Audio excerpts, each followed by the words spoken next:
Romo Beni sama Pendeta Gomar yang ngaku-ngakunya paling hebat kerohaniannya, yang paling suci dan mulia ini, ternyata bangsat biadab juga nih Romo Beni sama si Pendeta Gomar juga ini ya. Dan itu sudah bertahun-tahun ternyata, bukan baru kemarin. Udah terjadi bertahun-tahun. Ya, udah 3 tahun tidak naik kelas. Wah, ini benar-benar wah mau disembuhkannya pakai apa coba? 3 tahun dia buang waktu 3 tahun. Kan kurang ajar biadab sekali ini. Jadi Iya toh? ini saya sekali loh Pak. Ternyata banyak sekali pendeta ternyata juga tidak Pancasilais.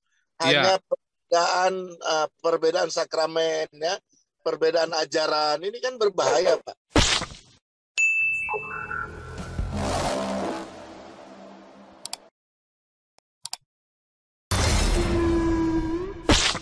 Nah, itu dia ya. Jadi ada tembok-tembok baru yang sedang dibangun ya. Itu pertanyaan, itu kan sebenarnya pertanyaan mendasar. Apakah para pendeta ini siap untuk berpancasila? Ya, Ya toh? Ini kan pertanyaan kita bersama ini. Nah, kita ini ternyata kita teriak-teriak Pancasila, orang Kristennya sendiri aja kutu kupret, ya kan, nggak Pancasilais. Wah, jangan sampai tuh harap jadah tuh. Nah, kita teriak-teriak, kita teriakin orang kadun-kadun, ternyata internal kita sendiri kutu kupret semua nanti. Wah, jangan sampai tuh. Wah, bikin akhirnya perjuangan kita akan menjadi sia-sia, ya kan? Mendingan saya hidup enak di Eropa sini tenang-tenang, ya kan? Cari duit buat sendiri kan? Selama ini kita benar-benar berjuang siang malam, ya kan? Luar biasa, siang jadi malam, malam jadi siang, ya kan? Nah, di Eropa lagi siang, di sana sudah malam, di sana sudah siang, kami udah malam, jadi siang jadi malam, malam jadi siang kan? Nah, ini jangan sampai nih, ternyata orang kita sendiri kutu kupret. Makanya saya kira memang tadi ada bagus juga ya kalau apa alma mater Satya Wacana itu mengundang Pak Jenderal Tobing, itu perlu mulai. Kalau Satya Wacana itu jangan ditanya Pancasilanya ya. Itu saya jamin itu Satya Wacana itu sangat Pancasilais itu. Ya, bukan kita mengeluh-elukan alma mater, bukan, tapi memang itulah Indonesia Mini ada di sana semua. Ya, lalu kemudian waktu zaman Soeharto itu Pak yang dulu ini jadi Kasum, terus Pangdam Suyono, dulu Pangdamnya Suyono, yang ngubur-ngubur Arif Budiman segala macam. Wah, mulai tuh HMI ngacak-ngacak tuh, kurang ajar tuh, dimasukin pakai orang-orang Islam, disusupin sama si Pangdam Suyono itu. Terus nggak lama jadi Pangdam Suyono naik jadi Kasum, tabrakan. Ya kan? Tabrakan beliau itu kualat ya, kacau, bikin kacau Satya Wacana ini. Dibikin padahal sudah sangat Pancasila. Semua agama bisa rukun bersama di dalam, semua agama bisa jadi ketua senat. Nggak harus yang Kristen. Padahal kampus Kristen tapi yang Islam aja bisa jadi ketua senat, coba. Kan artinya luar biasa Pancasilanya. Nggak yang minoritas, nggak yang mayoritas. Semua bisa. Bahkan ada beberapa dosen yang beragama Islam ya di Satya Wacana itu. Ada beberapa dosen beragama Islam. Memang sampai hari ini tidak diizinkan adanya masjid, yang kurang ajar mau bikin masjid di Satya Wacana. Kalau mau ya bikin kapel gereja di Istiqlal ya kan, atau bikin di IN bikin kapel gereja. Nah, ini kan kebalik-balik memang orang. Tetapi memang lebih dari itu ya, sambil kita membereskan ya, mencuci otak bangsa Indonesia ini, kita terlebih dahulu internal juga kita harus diberesin. Ini kan mempermalukan sekali ini. 3 saksi Yehova didiskriminasi, Romo Beni sama Pendeta Gomar yang ngaku-ngakunya paling hebat kerohaniannya, yang paling suci dan mulia ini, ternyata bangsat biadab juga nih Romo Beni sama si Pendeta Gomar juga ini ya. Benar-benar nggak ada sense pedulinya sama sekali, nggak bersuara, nggak apa ya. Dan itu sudah bertahun-tahun ternyata, bukan baru kemarin. Udah terjadi bertahun-tahun.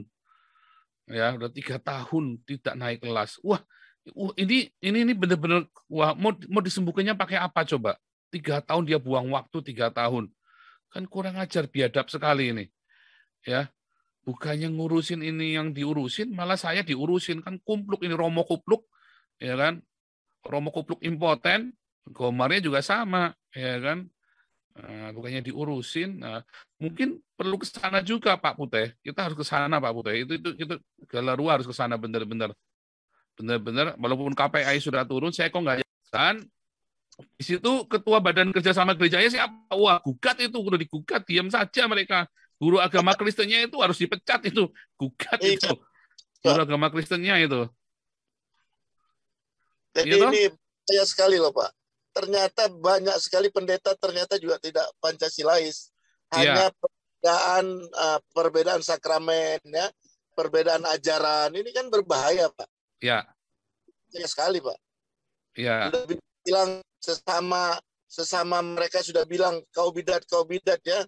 Padahal tidak pernah jempol itu bisa jadi kelingking, iya, telunjuk itu jadi jari manis tidak bisa. iya. Tapi satu di antara jari kita tidak ada, tidak nyaman kita menggenggam Pak. Ini perlu dipelajari dong. Masa begini kelas pendeta kita ini, aduh guru Ya, agak kacau untuk sekali, Pak.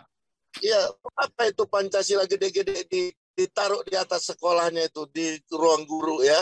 Ya, Sementara fungsi tangan aja dia nggak ngerti itu. Nggak pernah orang cincin kawin taruh di jempol. Udah pulang kampung aja lah tuh pendeta. Bongkar aja lah. Dia paksakan cincin kawin jemaahnya supaya bisa taruh di jempol. Dodol juga itu. saya kira gereja ini menjadi agen wajib pengusung Pancasila loh. Aduh, Gereja ini seharusnya. harusnya. Kalau enggak bisa karena yang bisa pluralisme itu kan hanya gereja. Tapi kalau gerejanya sendiri tidak menjadi pengusung Pancasila yang wajib, siapa lagi? Secara lembaga seharusnya kan PGI yang punya otoritas, Pak. Yang bisa Ya, yang bisa membuat satu gerakan bahwa biarlah sesama kalian ajaran beda-beda kalian satu. Jadi ya. PGI-nya yang memberikan bagaimana paham Pancasila itu di masing-masing sinode, Pak. Kan itu yang seharusnya. Tapi udah begini kok diam aja nih. Berarti kan dia kadrun gaya baru ini, Pak. Si Gilbert kemana ya? Nggak ngurusin tuh ya? Itu lagi bersihin jamnya, Pak. Oh iya, kemarin bautnya lepas katanya. Oke, Pak Putih luar biasa. Selamat Ya, malam. terima kasih. Saya di sini berpikir dari segi pendidikannya ya, Pak Paul ya. Kebetulan ya bilanglah saya juga selama ini aktif juga di salah satu organisasi guru gitu.